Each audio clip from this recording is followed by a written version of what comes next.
Sean Lambert, welcome to the Kriegsspiel Umpiring Chat Show. Thank you. Thanks for having me. It's great to have you here. You're an umpire of note, an umpire of record, an umpire of great celebrity, an umpire of great output. These are all true, Not right? as great as some people, Yeah. definitely. Well, we can't compare ourselves to freaks of nature. Anyway, Start what, with a J. what are you working on? So you're the 7 Years War. I know what you're working on. You have this amazing series going on. What's talk a little bit about that? Yeah, so I mainly am interested in things that other people don't do a lot. So Right. that's what kind of led me to the 7 Years War. It was all kind of triggered by a single post saying, "Why aren't there more 18th century games?" I was like, "Well, why aren't there?" Mainly because it's close enough to Napoleonics, but also far enough Right. from them that you can't just drag and drop the rules. You do need something a little bit customized. But as I've gone through it, I've been surprised at uh, the amount of myth busting that you really have to do to yourself to kind of re-understand the period correctly. That's Um, fascinating. What give some examples of things that are those of us who play Napoleonics or others that would be surprised by. well, I think there's the impression overall that 18th century warfare was like super organized, linear Right. warfare, and everyone was highly disciplined professional soldiers that could just robotically march to the enemy and not take cover, not run or anything like that, because that's how it is in like the Patriot or Right. the movies. But in reality, the combat at a lower level is much more similar to Napoleonic Wars than I ever realized. So if you read actual battlefield accounts, it's the generals who want things to be linear and organized, Right. but they never are, and they have a lot of terms for when things are going wrong. Like the Prussian word for it is like battle fire. It's basically people shooting, like Yeah. not trying to die and doing normal soldier things. And they thought that was wrong, but all it really was is just infantry combat. You know what So occurred to me? You saying that I imagine that artists who painted battles didn't want to offend their sovereign, so they painted all the lines perfectly, and and that gives this false impression that that's the way it actually was. When in actuality, it was probably not nearly as neat as all that seems to portray. Right. I bet you if you had a camera there, it would not look the same. Put it that way. Right. Now that obviously the drill was written in a way that would imply that they were doing these things, but whether or not in actuality in every battlefield in every Yeah. situation they were following it is definitely reading everything even about like highly professional armies like the Prussians or the early war Austrians. It's pretty clear that they didn't have full command of every situation that they wanted to. And especially early on the war for the Prussians, they were really figuring out just the basics of combined arms. So it's not dissimilar from early Napoleonics or early Civil War, any war where within a war there's a lot of learning that has to go on at the generalship level. And it seems like no matter what era you're in, I assume probably all the way back to ancients, although I don't really know any medieval or uh, I I helped out with the Battle of Raphia, Hmm. and that was eye opening. But I imagine that even back then, the generals had to learn as they went. You didn't know everything going into a war. You had to develop your drill ahead of time, but then once the war started, you had to adapt. Right. And I don't think that's ever really changed.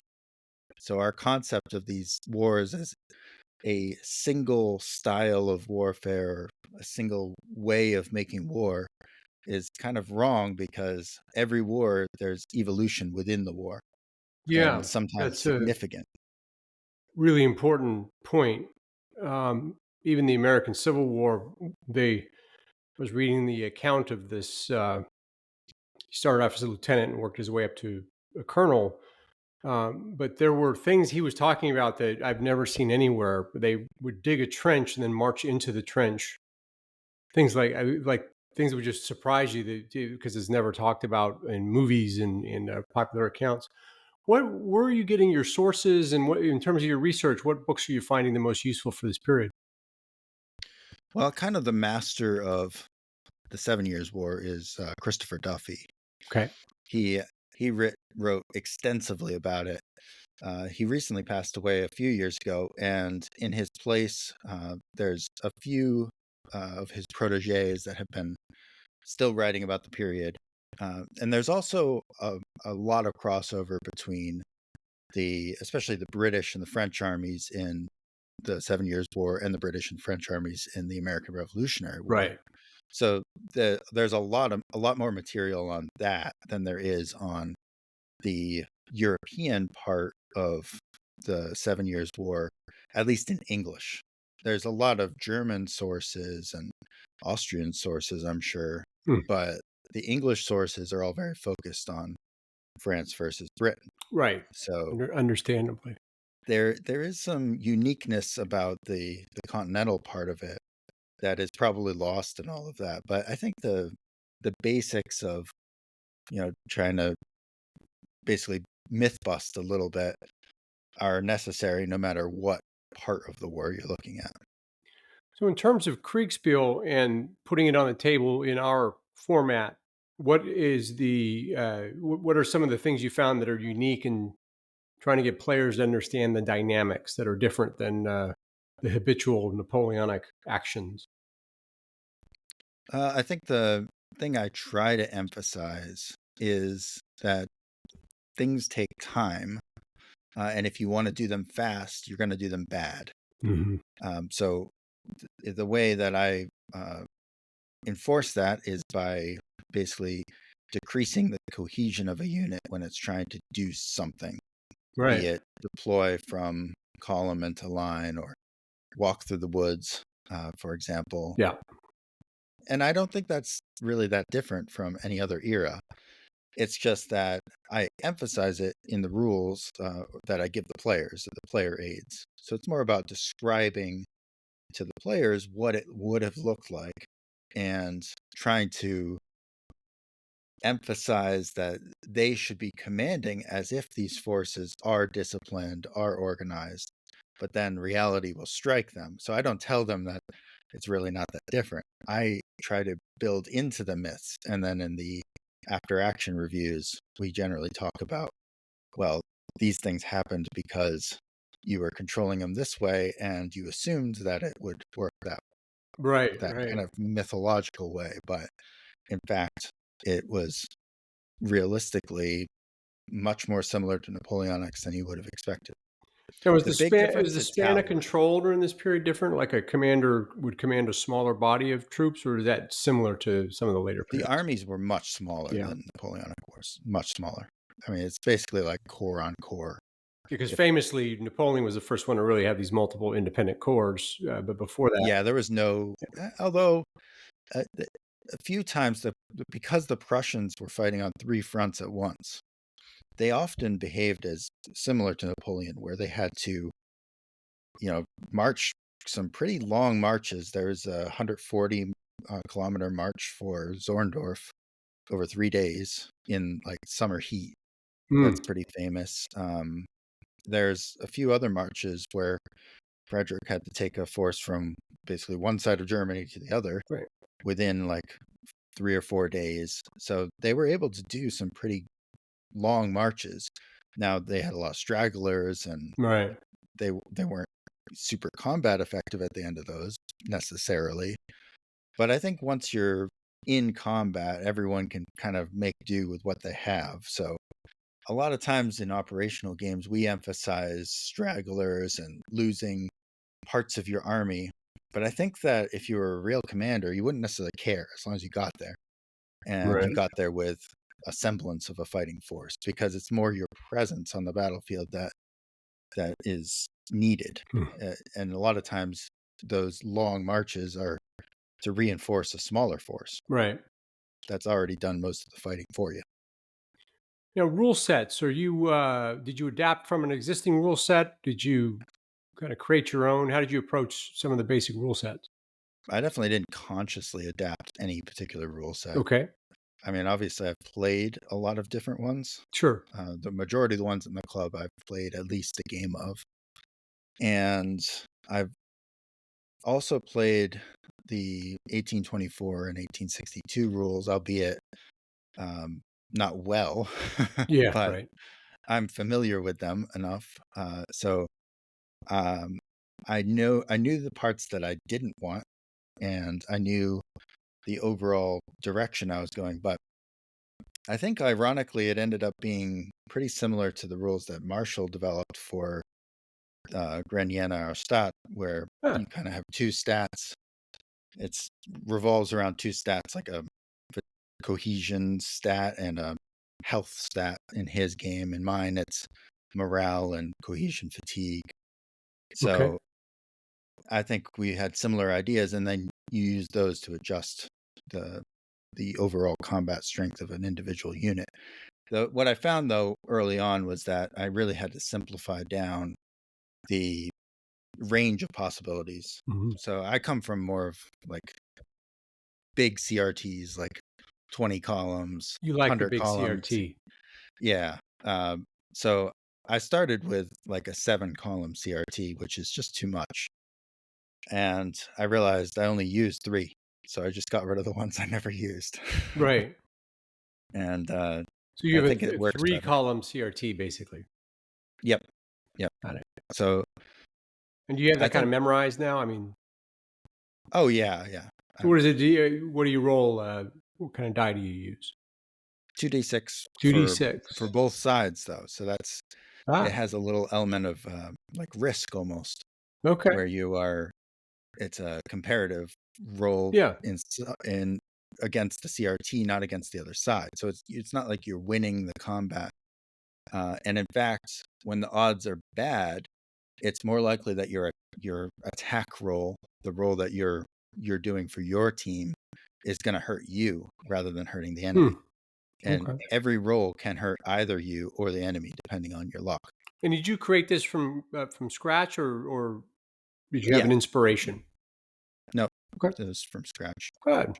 Well, there you It go. just seemed right, I think. Yeah. I tried using other people's rules for it when I was playing around before I committed to doing it, but it just didn't feel right to me, so that's why I Yeah. had to start a new one. Well, I've played around with adapting commercial systems like Blucher or Rommel or whatever. I like the Sam Mustafa stuff, but I actually just got Blucher, and I'm trying to get a game of it going eventually. yeah, But I know that system pretty well, and adapted out of it some interesting techniques. But it's a good. Sam Mustafa runs a pretty clean set of rules, so it is. I wouldn't say nothing is easy in Kriegsspiel, but it's straightforward to adapt some of his mechanics. So okay, I've never played really any miniatures, so the yeah. kind of the basics of it are still a little foreign to me, Well, like all the of he abstraction. puts a lot of effort into activation mechanics, which are basically a way that we don't have that because we have Orders. impeded Yeah. communication in different orders. So you kind of get an impeded activation of units because people are making different decisions based on partial information. So he does a bit with cards and die rolls and things to allow a certain level of activation, which is common in miniature games. So that Yeah, way I you mean, get I've a little. watched a lot of them from Yeah, World you get a little Wars or variation if you have 10 units yeah, against 10 units. Only 4 of mine can move and 6 of yours can move, and it creates a little variability. But we don't need that in our world because we impede right. information. So I guess what I'm still struggling to understand is the abstraction of the map. I have to get used to that part, because I'm used to just looking at a map and knowing where I'm supposed to go. Kind of having the map guide my strategy Yeah, yeah, versus yeah. when you look at a miniatures table, it's to me it's not obvious what you're supposed to do with it. No, So I haven't really. I'm a hex encounter and then Kriegsspiel guy, so I come from that vector. I don't. yeah, The miniature thing for me is interesting, colorful, um, magnificent, but it's not my thing. Okay. yeah. I played BattleTech. I guess that counts. That certainly counts. Certainly counts for sure. Although those rules, I don't know. I wouldn't want to play those in Kriegsspiel. So That's probably the antithesis of Kriegsspiel right there. yeah, yeah, for sure. So your idea is to have live games on Wednesday nights, Hmm. and then to run a series of 7 years war, 7 years war conflict battles, etc. On Wednesday nights. What's your inspiration for that, or what's Well, your thought of where that goes? Or are you gonna? my plan for the Wednesday night games is not necessarily to do only 7 Years Okay, War so battles. that's kind of like James's Thursday night. You're creating a Wednesday Yeah, night. it's going to be variety night. Okay, Although great. I will include 7 Years War battles Yeah, in that predominantly because I have got a lot of them, planned out already. yeah, But my three main topics that I really enjoy are kind of 18th century, and then I also really love World War II. yeah, And I would like to get some sort of fast system to do World War One battles as well, because we don't really have in the club a kind of World War One system that you can easily kind of pull out, have enough scenarios pre-built that somebody new, for example, could come in and say, "I'm really into World War One. Do you have any World War One rules or scenarios?" yeah. Right now, the answer is kind of not really. So I would like to get to a place where we So have that here's in a the bag. circuitous path to World War One. If these are breadcrumbs, and I have followed this, but I have not conducted any World War One scenarios. But Sam Mustafa has the Rommel rules, which are World War Hmm. Two, obviously, and there are core level rule set, and then there is a site online that I can give you the link to that has an adaptation of Rommel into World War One. So they say, okay, if you want to run World War One battles, here's how you can adapt the Rommel rules. So there's not that you'd want to lift that whole cloth, but there's ideas in that system that might be a source of inspiration for your own rule set. Yeah, a few of us were playing De Weltkrieg, which is a World War One hex and counter game. Yep. I'm also familiar with kind of the Imperial Tide versions of games from Gregory Smith Hmm. at Compass, which is to me, that's a much more adaptable for Kriegspiel if you wanted to do the grand level, like a strategy game. But I do think that the amount of fiddliness that people want out of a World War One game is probably a trap. I think that's the danger is like if you start getting too into the weeds, it's going to be unplayably slow. And I think that part of the war is also maybe again overstated. Just because the front line doesn't move doesn't mean that there's not a lot of activity that you need to Yeah, I do. mean that's a great point. That's another one where the artistry of it shows the entire war being in trenches, but in fact that was a very small percentage of the total force. And if you actually read accounts of the period, they spent most of their time out of the line, recuperating or doing other tasks or other things, and then they'd rotate into the line for a brief period. So, yeah, so there's a lot of stuff going on for sure. One of the big things that interests me is um, how an order at the like staff level, so like say Stavka in World War II, Hmm. orders a corps to go on the defensive, and they were previously on the offensive, and now they get this order from above, from higher, telling them to go on to the defensive. Hmm. What actions were actually taken to do that, and how did the space that the unit took up change? How did the shape of the battlefield look after they had made those actions to go over to the defensive? Yeah, that's neat. because the frontage changes. You cover more frontage when you're on the defensive. But Right. what does the intermediate stage look like when because you're a fist when you're on the attack, covering like maybe 3 or 4 miles. If you're a corps, Yeah. maybe 6 miles. And then all of a sudden, Stalin gets second thoughts and tells you to go over to the defensive. You're getting surrounded. Then what? What do you do? I've always been interested in seeing that played out in different wars, and Hmm. I don't know how to get there with the pieces as they exist today. So that's one of the piece development areas that I'm hoping to work on over the next couple of years. That's well, we shared that you from two different directions. We stumbled upon that mapping conversation from those two academics from the War College and CGSC, Yeah, and making war on the map, making war on the right? map. And one of the points that they made in there was this idea of shape. And everybody has this visual of a block because that comes from war games, or it comes from map exercises or NATO symbology. But in actuality, the thing that we all know intuitively by playing Kriegsspiel is you have this long snake-like thing, which is the column, and then we get into these different shapes. So I think that idea of going from the offense to the defensive, what's the intermediate shape, is a really interesting idea. Yeah, I had a good quote from this book here from G.J. Meyer, A World Undone, about the Great War, and he described it as a lion's head followed by a giant caterpillar's tail. Yeah, yeah, So a chimera lion caterpillar thing. yeah, And that's what an army is when it's on the attack. Its head is very dangerous, but its caterpillar behind it is very weak. yeah. And I think, especially in modern warfare, where like 20th century, where the armies are huge in World War I and World War II, that's really important, because the bigger the army, the longer the tail. Right. The tooth to tail ratio really doesn't change drastically until then, but the amount of stuff you need to fight a modern war Right.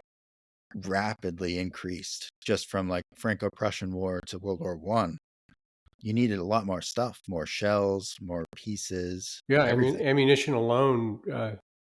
I ran across the fact that in 1915, a lot of the action petered out because they'd run out of shells and they had to get the production going to get the shells back up. And that's why 1916 was so deadly, because they finally had enough ammunition to give it a shot. So That's where the modern connection, if because I do have a mild interest in running, very modern games like near future, or Cold War era games. And to me, that's one of the most complicated things, is the units, kind of the law of concentration of force starts breaking down as firepower starts increasing. I think right. we've talked about this before in the club. If the assumption of concentrating your force means that you impose more casualties on the enemy and win, basically, Hmm. it doesn't necessarily hold true in the modern battlefield, because there's so much more firepower. Right. So, like in the Russo-Ukraine war right now, you see the battalions that are holding what would have been held by a division.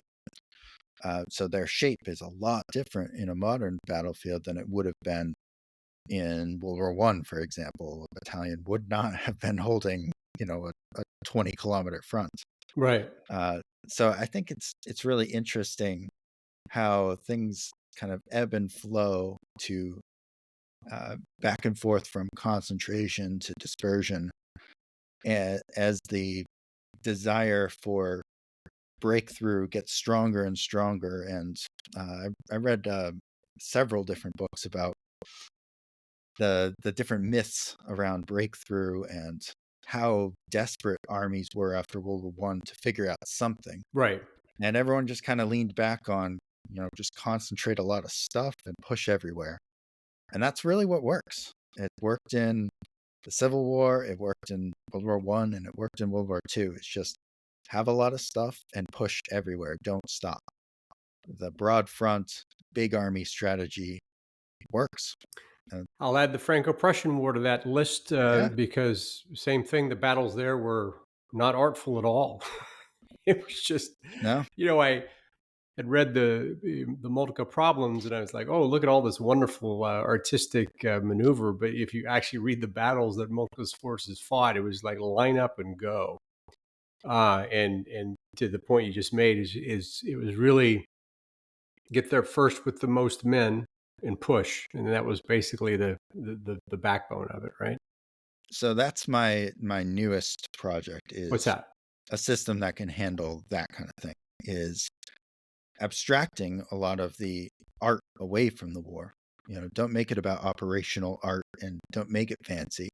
Make it about the push, about can you get more stuff than the enemy can to an area faster than he can and beat him. And I want a simple uh, division level system where it's just about lining them up and knocking them down and filtering in fresh units as you get them. There was a Uh, very early version of it was toy soldiers. It wasn't Kriegsspiel specifically, but it was one of the earliest versions. You just basically exchange blocks. So if you had 3 blocks and I had 2, I'd have 0, you'd have 1 at the end, and that was how you resolve combat. And there was no variability to that at all. And although that doesn't take any sort of variability into account or any sort of chance, but it almost is the spirit of that in terms of just the sheer force on force. It's whoever has more stuff ends up winning. I think it's an interesting idea. Would it be an operational game where you have to focus more assets in an area, basically? yeah, the concept is 7 turns, 5 to 7 turns, and Uh-huh. each turn is a day, and you just hammer away, and you can play out really big battles really fast because you aren't going to get bogged down by what squadron does this, what company is here, what battalions are assigned to me. Right. You don't even know. You just get the number of divisions that you have, their relative locations, and then you push. Yeah. Which era would be interesting to do that or try that in? I'm starting with World War II, 2. Okay. like Eastern Front, um, mainly because of the fragility of the Soviet Unions. Really lends itself to that. Right. You hear accounts of the entire division is spent within a day, 2 days, Right. and definitely within a week. You can say that it's very likely that if two army-sized units are thrown at each other, by the end of that week, they're going to be on the defensive again because they're going to be spent Yeah. Right. unless something drastic happens and they can break through. So that's the tricky part of what I need to figure out is Now you have uh, a YouTube breakthrough units. with a lot of material on there about war in the East. Oh yeah, yep. So you have a lot of repetitions in terms of the Eastern Front and playing a lot of that. What crossover information do you pull from that in your own Kriegspieling? Not that much, Mm-hmm. I would say. War in the East is very much a game that is a computer game. Like it Sure. needs the computer component to make it fun. It Yeah. the combat is actually not complicated. It's just there's a lot of it. And Right. what is fun about it is kind of reassigning units to different chains of command. It's a lot about worrying about the span of command and Mm-hmm. the level of command. So you learn a lot about how the armies were organized by necessity, and more importantly, how they were reorganized mid-war. Like I mainly play the Soviets in the game, Mm-hmm. and within the first 6 months of World War II, starting for the Soviet Union, they went from a system of mechanized corps, uh, big tank divisions, Yeah. what we would consider a modern army, and they scrapped it all, Yeah. threw it all out. They split up their tanks into battalions, put them in infantry support roles, took out everything that was complicated about the system and just threw manpower at it, and made it so that their junior commanders, who were very fresh because all the good ones had gotten purged already, Yeah. and they just worked to get everything so that they could control it again. Span of control became a huge problem for them. And the complexity of the forces that they had at the start of the war Right. was just something that their commanders could not manage. So it's a great example of having to adapt not just your like little tactical things, like you would think of the Americans adapting their fighter tactics to deal with the zero. Like those are micro level decisions. Right. The Soviets had to reorganize their entire army 3 times within the war. And those are the kind of things that you learn about in War in the East, the really massive decisions Got and it. how they were actually done. Because a lot of it was covered up, it's Yeah. Right. especially like all the little counter strokes of the war. Unless you're reading something like, David Glantz, you're not really ever going to hear about the counter strokes in Barbarossa. And, the battle for Smolensk, for example, was actually a Soviet offensive at the beginning. And same with Stalingrad. Stalingrad started with an offensive from the Soviets. Right. It just and ended with it. Yeah. To be Right. fair, Right. Right. but In those terms of those things are the, fascinating. it triggered a question in terms of armies reorganizing during conflict based on their lessons learned. How much flexibility do you think, as Kriegspielers, we have, given that our command system is pretty much fixed, right? So you got Discord, you got 2 or 3 levels of command, you've got a dispatch system where people you cut and paste, and that's kind of the nervous system of communication for each side is locked into this Discord based structure. How much flexibility do we have to kind of mimic different types of command styles when we're slaved into this one system? Do you have any thoughts on that? Well, I think we actually have a lot. I think, Okay. especially in the play-by-post format, Right. uh, like in your games, people will move their units from command to command pretty flexibly, I Hmm. would say. Hmm. Certainly not a linear path to uh, any sort of order of battle. Like, I think the best games are the ones where the order of battle is created on the fly, Right. and they have their initial setup, obviously, but then they are forced to respond and reorganize. And I think a good scenario, especially a scenario where it's not just a straightforward situation, where the intelligence is clear. I think anytime where there's a unclear situation at the beginning of a game where the enemy is not really known, you don't really even know how much of them there are. I think those are the Right. kind of games where you have to reorganize. And some players are very against it, which I think is very historical. But I would say our some of our games are overly democratic, like Yeah.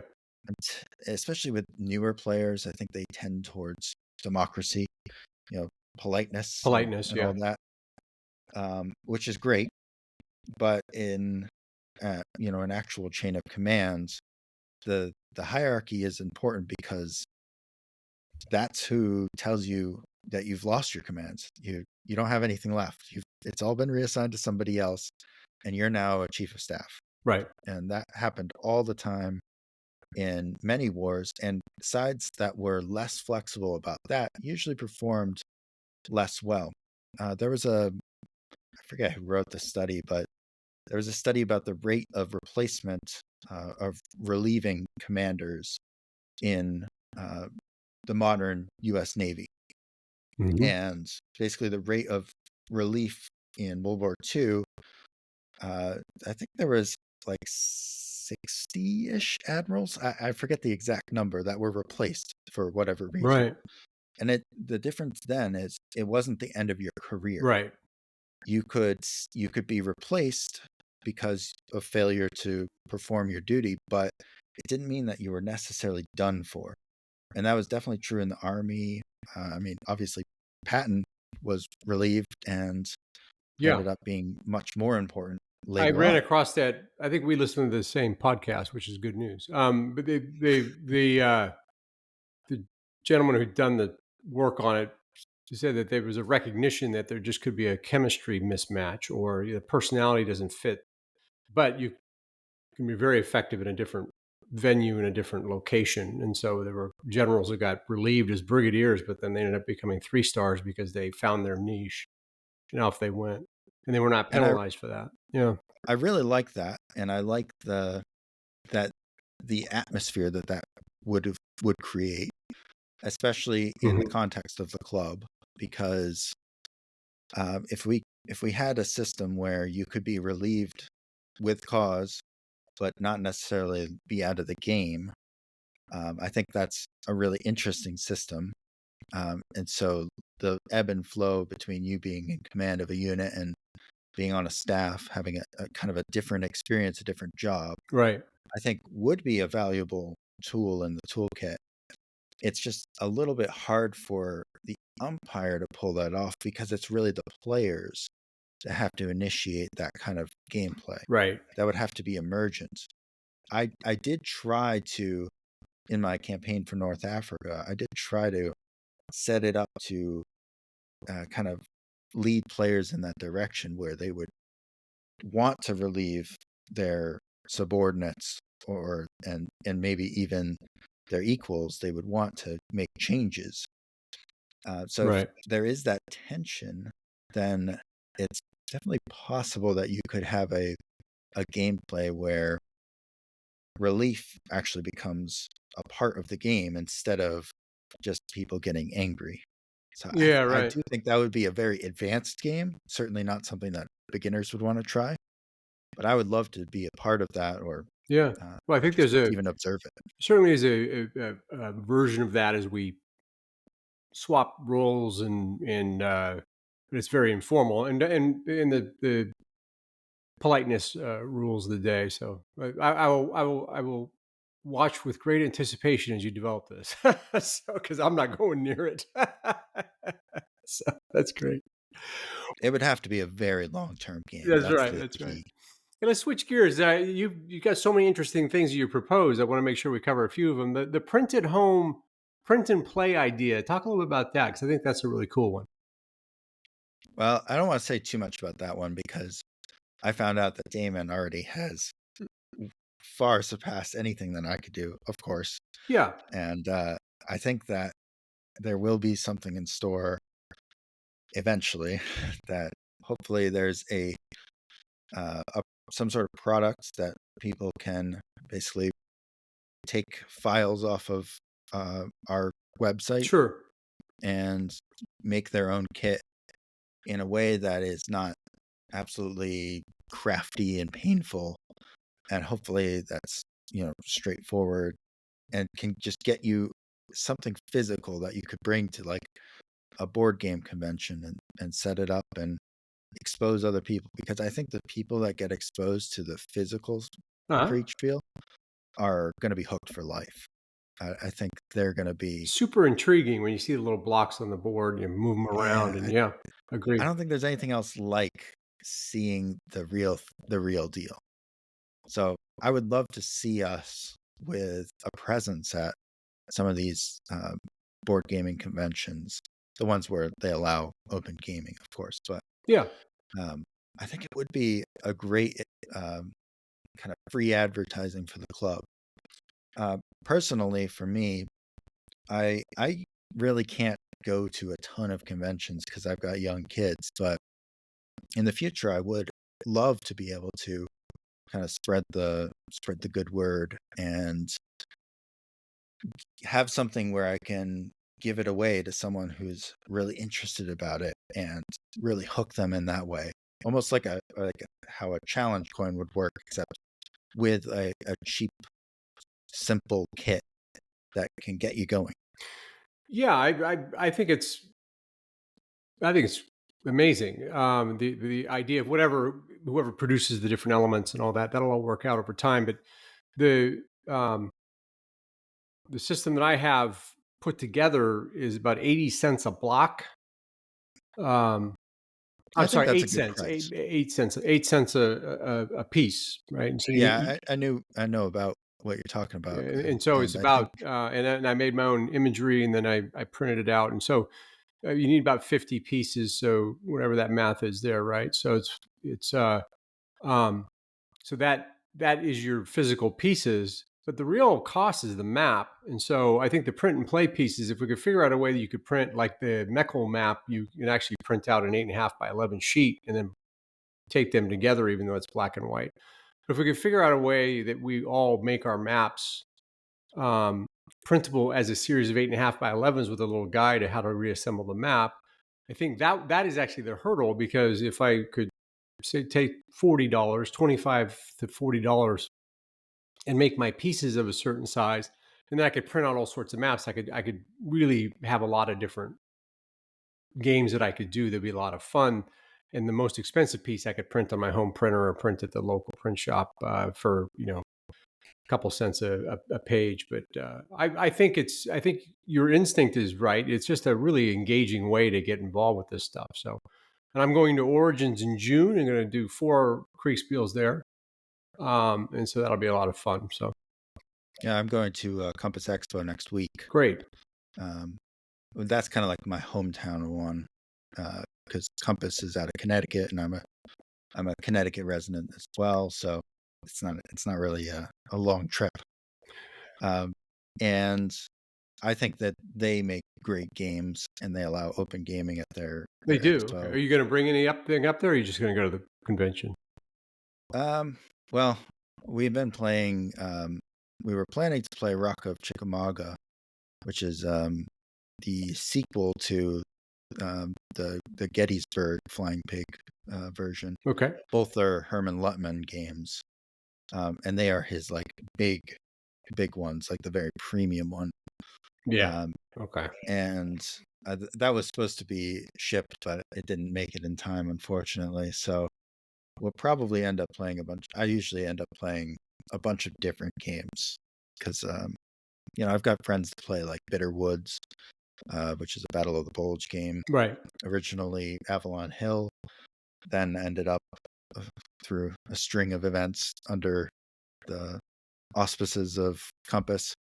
And Compass has also been working on trying to get a lot of older games reprinted. Yeah. Right. Like Aaron Armour. Mm-hmm. He reprinted NATO.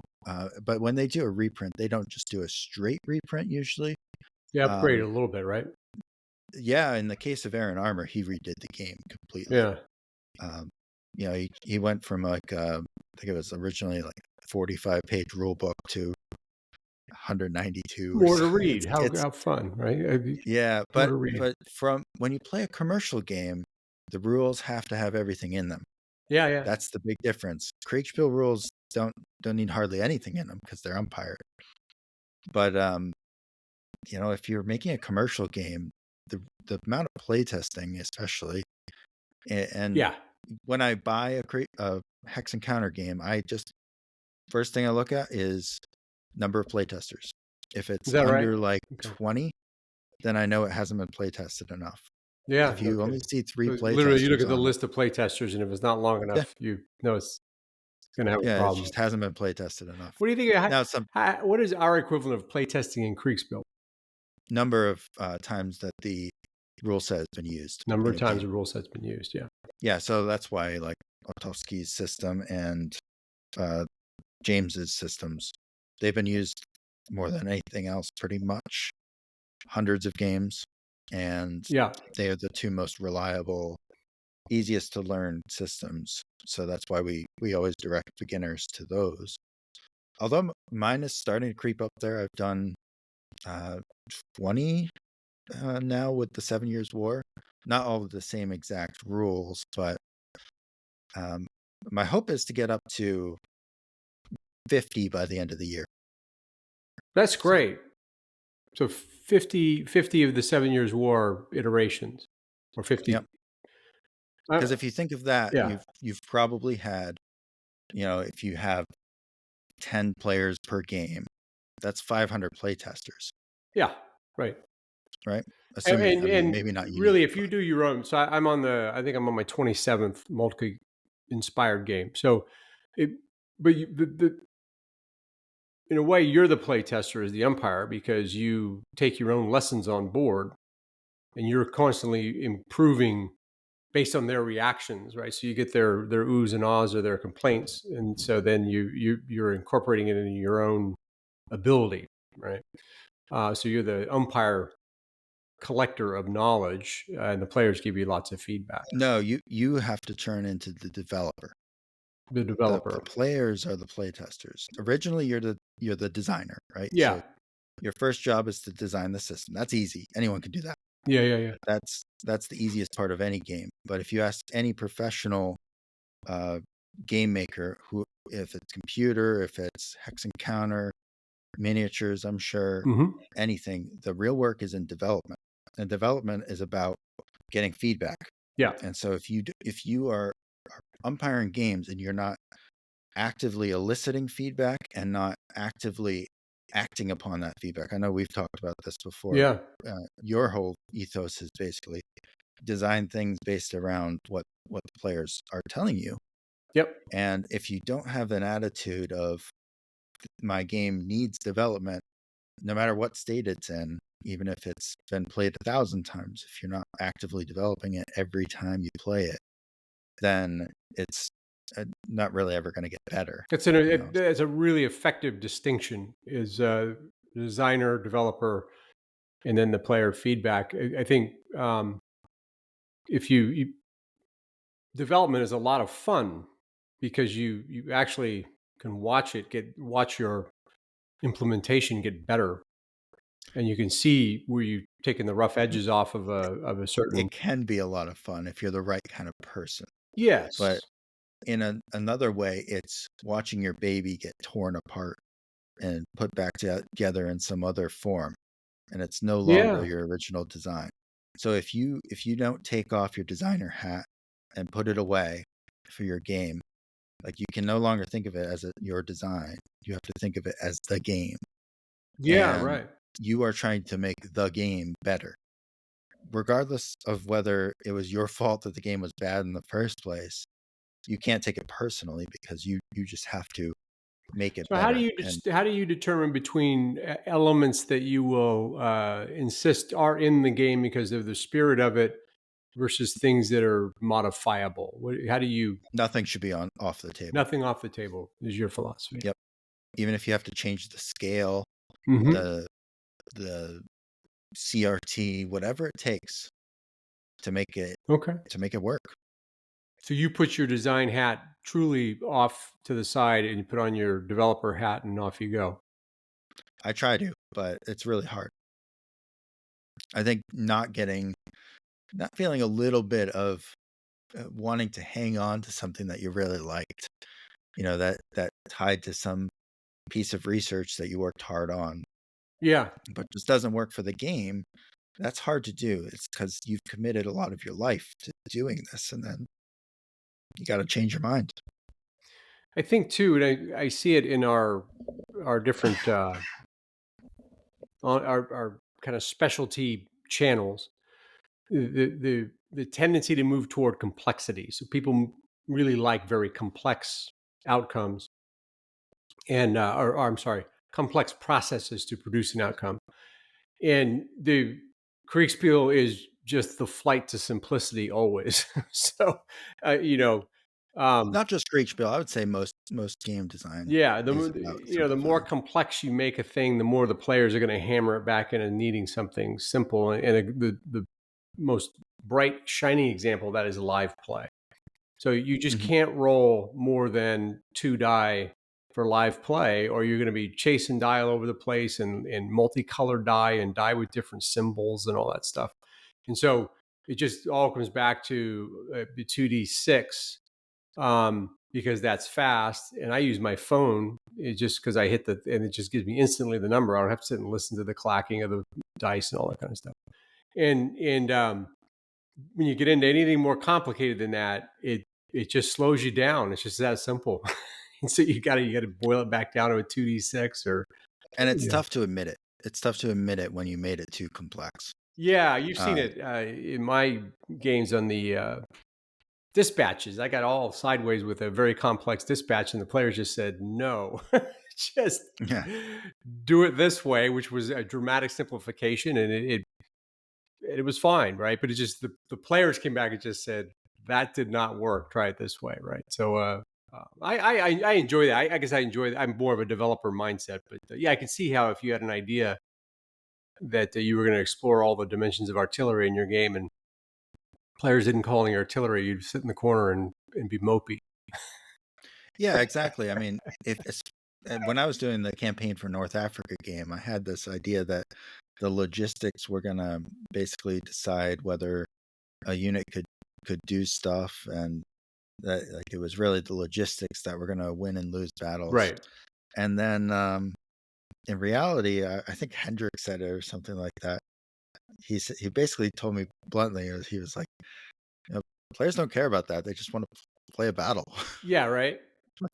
Yeah, you're right. They don't want You're to right. count So trucks. They want to see the explosions, and that's yeah, right. And you can't force it the other way. and I did that game originally completely because I wanted to find out about all those things when you go over you do the opposite. You make it super complex to start with. Right. And then how do you survive the development process of taking something that you made intentionally into a monstrosity and make it playable? Right. And by the end of it, I do feel like had a relatively playable game. So But in terms I of like if you do you think you mentioned 50 as a goal? You think the Wednesday night live session is going to be your marquee event, and that's where you're going to get a lot of that volume, or are you still going to mix that with play by post? yeah, I think most of it's going to be. I mean, how many play-by-posts can you really do in a year? A That's the problem, right? maximum Well, if 10, that 14. and this is a hotly debated topic, so I want to step as carefully through this as I do the live pieces with Damon's artistry and good contribution. The people get kind of sensitive about volume, and so they say, "Oh well, I do 3 play-by-posts a year, and that should be good enough." But I think we're going back to that development testing idea is that to really get your system really fine-tuned, you have to go through 12 to 15 iterations of your game. My first Moltke games were horrible because I was all over the place trying to figure stuff out. And so I'm at game 27 now, and I feel like I've finally gotten it down, but I'm still reading things going like, holy cow, I had the cavalry totally wrong here. And this process Yeah. continues.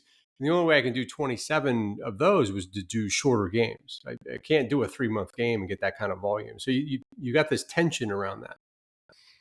Yeah, and I definitely am I'm buying into your five turn. I think 5 to 7 turns is really good. Yeah. I think sometimes it would be good to do an extra 2 turns. Yep. Yep. But I think that is kind of the sweet spot for both live and play by post. So if you have that format in mind, you can do the live version in a night, and you could do the play by post version in 2 weeks. So Yeah. if you're doing the same topic for both of those, you can crank out a hell of a lot of games in a year. But the difference is between the play by post and the live. For me, I'm actually way more exhausted from doing play by post. Is that right? Just the number of interactions you need to have with the players is so high, and it's exhausting. I find answering or trying to like drag orders out of players, or answering questions about deadlines and stuff like that, like Yeah. There's a lot of the admin. administration A lot of of a admin because you're Discord. fighting a dispersed attention. You're trying to get everybody to come back together. I find that to be very exhausting. So after I finish a play by post, I usually feel like I don't ever want to do it again. And but I do prefer longer play by posts that I see them as a way where you can kind of dive really deep into a topic and explore it for a long period of time, Yeah. and have the players grow and learn within that game. So I don't really see them as well suited necessarily to tactical. From me personally, I would prefer tactical games to be played out fast, rapidly, so that the players have no time to think, and I have no time to think, and then we're all done with it in the course of an evening or an afternoon, and we can all chit chat about it, and then move on with our lives. We don't have to be chained to the same tiny little tactical battle for 6 months. That to me sounds like absolute torture. But Yeah. I will say that an operational game where you're doing maybe a day per turn, and you want to play out like 90 days, it's going to take you 6 to 9 months. So I think that kind of game is worth the effort of play by post, and I'm willing to do games like that in the future. But That's for such a good point. traditional Yeah. games, I'm not. You're inspiring me for some thinking. The tendency when you do play by post for tactical as well is you get these really long, where in reality someone would be sitting on a horse and kind of shouting, and you get Yeah, maybe a couple I sentences out in the roar of gunfire and all that, where people are writing these, basically they're writing an op order every single turn. So every right. 15 minutes, someone's cranking out an operations order, and that makes no sense at all. But that's what a play by post naturally inspires, because you got a full day to think about it. You sit down at your computer, you've got the format, you got it's quiet, and you're going to write out an operations order. And no And matter you how want to hard win. I try to get people to not do that, it still is a natural thing, right? Yeah, because they're trying to win. They're trying to write the best order. Right. The way you win Kriegsspiel is by writing better orders. Yeah. And I think that the tactical level is best suited for live because it gives you the real time feel, like Yeah. That the time pressure, uncertainty. right?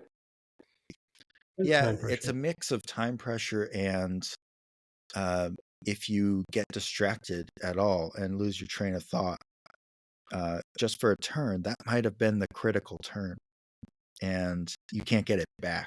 And Yeah. I like that the time is Which just means your orders inexorably have to moving. be your concept of the operation, your orders, and your shared understanding with your team has to be much more straightforward, because you have to maintain that attention on what you're trying to do, Right. versus There's not. no That's a revising. good point. Yeah. You can't scratch out your orders and write them again. You have to commit. And that's what I like about live is the Yeah. amount of commitment to orders is really what Kriegsspiel was intended for, is that you have to give an order and live with the consequences Right. Right. because you're commanding your troops. You're not micromanaging them and setting them up beautifully. And I think that in tactical games, especially where there are a lot of rules about like forming square or cavalry charging in a certain way at a Right. certain angle, those are the kind of things that to win with those, to do well with those, you have to micromanage them and you have to write complicated orders, but you shouldn't be able to. Right. Right. Yeah. You shouldn't be. You And shouldn't be able to. So interesting. Well, Sean, I really appreciate the time. I think with you and I, we could go on for like 3 hours.